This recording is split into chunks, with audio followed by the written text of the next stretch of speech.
안녕하세요. 연세이드 치과 원장 이선규입니다. Hello, I'm Lee Sun-gyu of the Yonsei with Dental Clinic. I'm honored to meet you all through this online master course at OSTEM. Today, I'm going to explain to you about bite restoration.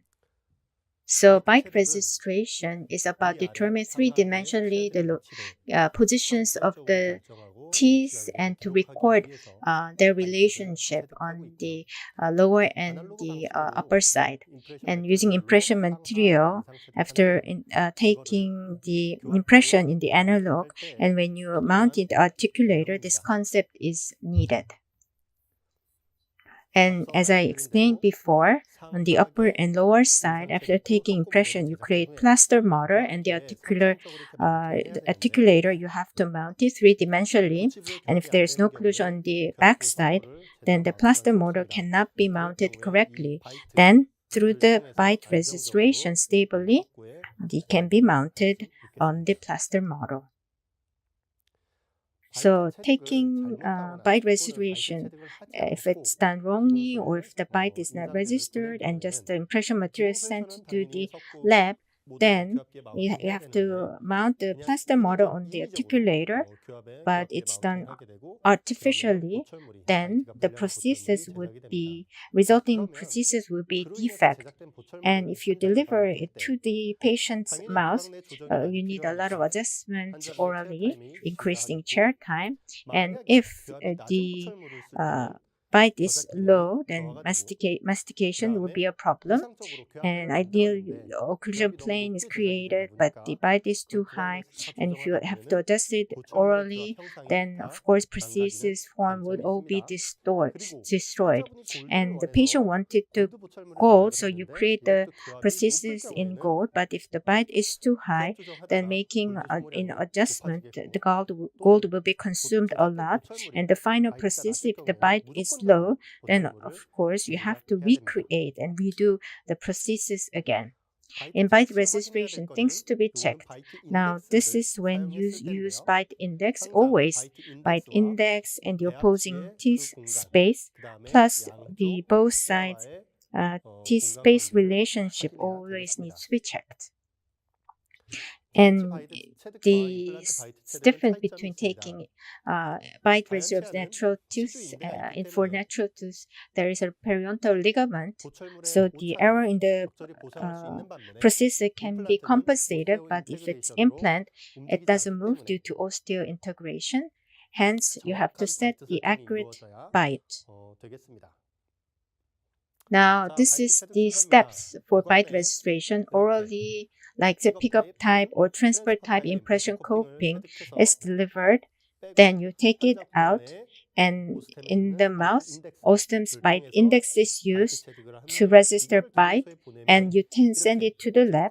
Then this type of plaster model bite index is created, and you can mount it to the articulator, and using the plaster model, the accurate prosthesis can be created.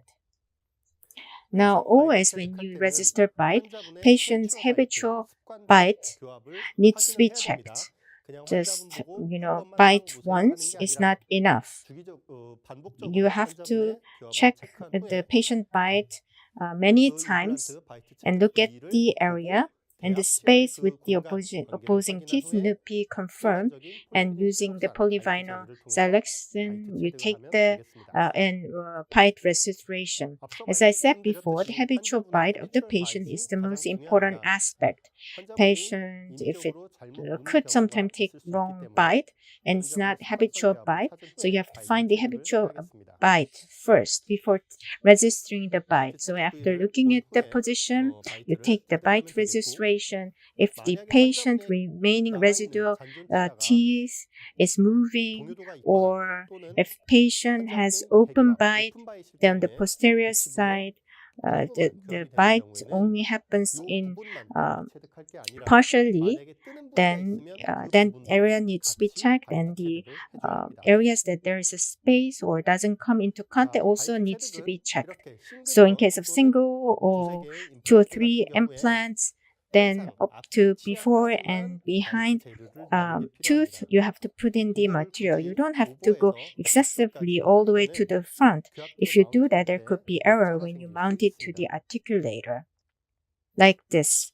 The free end, if it's very wide, then using bite index, only necessary part needs to be used for bite registration. And this is something technician would do, but when you mount it to articulator, then this excessive areas going beyond the teeth needs to be trimmed before mounting to the articulator. Or in the free end area, the back area, then where there's impression material in the plaster model, there's no pressure, so there could be open space. Then before in mounting the articulator, you have to trim this area out. The bite space, it's better to keep it minimum. For the polyvinyl siloxane, which is popular material, it's elastic. So if it's too thick, then there could be error in bite. Hence, if the space is too wide, then you use bite index, and the top area of the bite index and the opposing with the opposing teeth should be at least maximum 2 millimeters, not more. And if it's 1 millimeter in space size, the better. On the abutment, when you take the bite reservation, the 2 millimeters should be spaced with the opposing teeth, because this also is the space that also takes into consideration the thickness of the final prosthesis. If the space is too wide, then because the material, polyvinyl siloxane is elastic, there could be error, and in that first area, if the same material is used, the error would become bigger. This is example in case of multiple implants, and in bite restoration of that, all here with using polyvinyl siloxane, doing it on the healing abutment, it becomes thicker, and because it's elastic, the mounting the articulator, there could be error.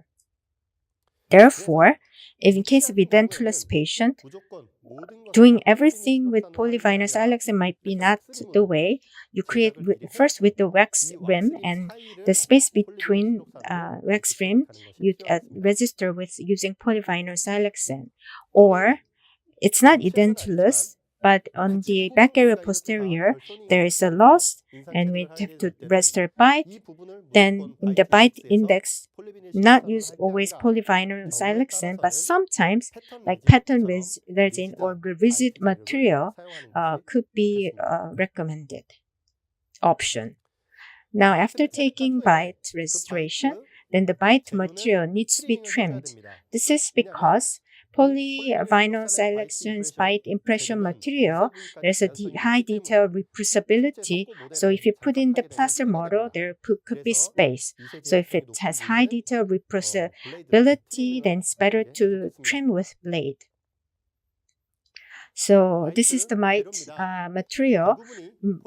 Mostly we use polyvinyl siloxane. This is because it's very convenient, and it only needs 30 seconds to work orally, and it becomes harder within 2 minutes, and there's no much of a distortion. But as I said, it's elastic, therefore elasticity, so it's not recommended to keep it thick.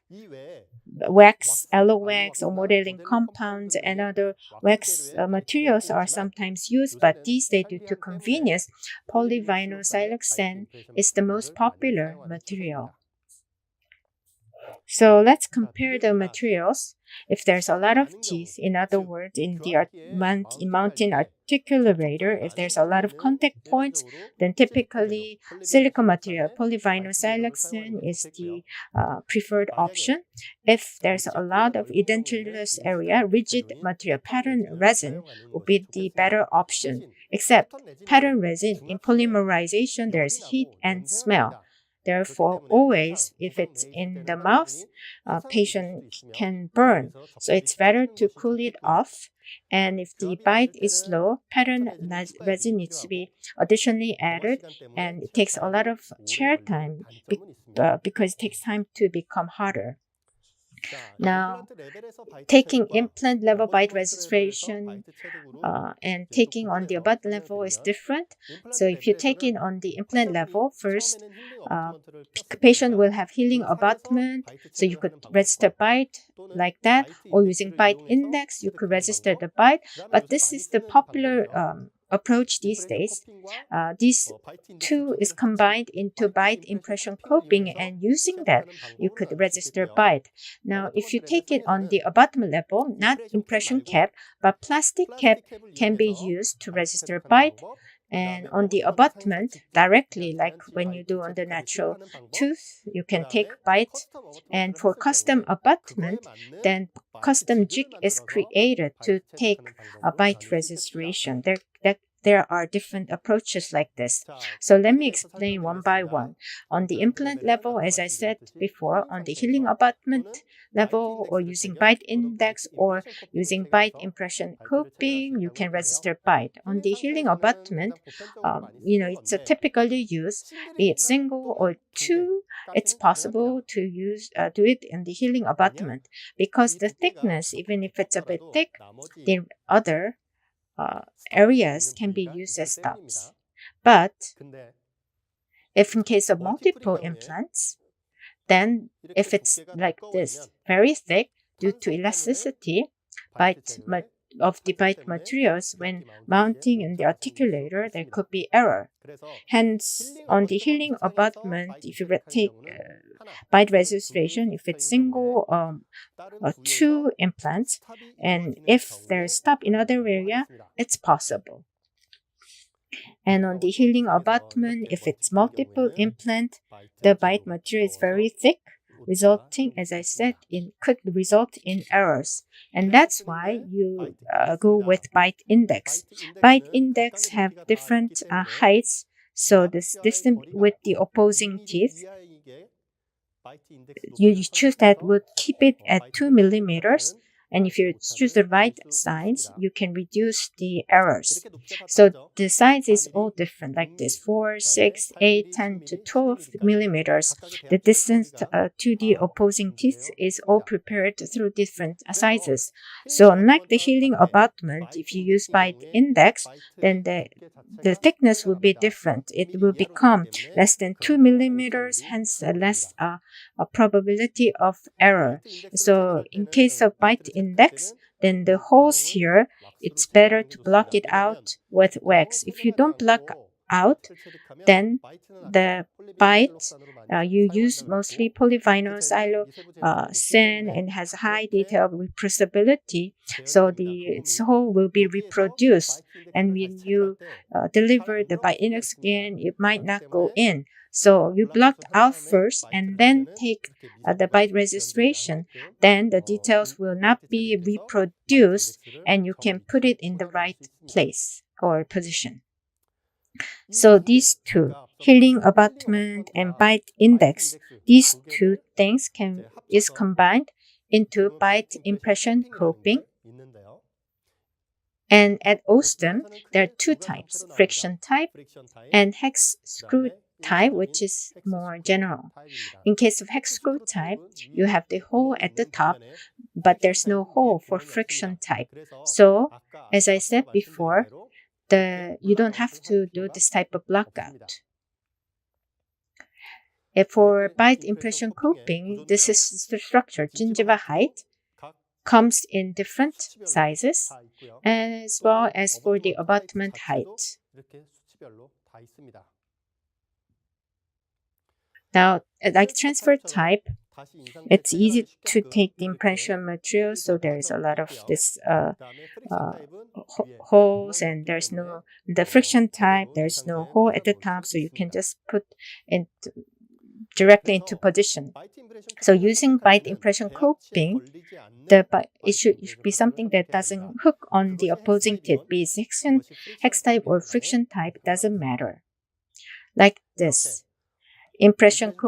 Bite impression coping delivered and patient takes bite, there should be space, which should be at least minimum 2 millimeters. So this is the actual step. orally bite impression coping is delivered, then single or two implants, then bite tray will be used. Using the putty or polyvinyl siloxane, you register the bite and you ask the patient to bite into it, and when after it becomes hard, the bite impression coping is formed in this impression material. Then here, lab analog is attached and to the bite impression coping and delivered again. Then actually, when you put in the plaster, this form, which is sink oral form, such plaster can be created. Now let's look at the abut level registration. Typically, you can use cap or like natural teeth registration. You can do it on the abutment level. In case of this is only when off-the-shelf abutment is used. Then there will be cap that is in sync, that is related to that, and you put the cap and you take a bite, you check the relationship with the opposing teeth, then you register bite, and then cap and this bite is delivered to the lab. On the abutment level, then generally natural tooth bite registration steps will be the one that you will use. Thank you very much.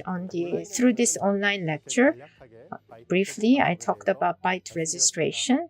At the offline master course, I'll be able to give you more detailed explanation and hands-on exercises so that you can learn more details about bite registration. Thank you very much.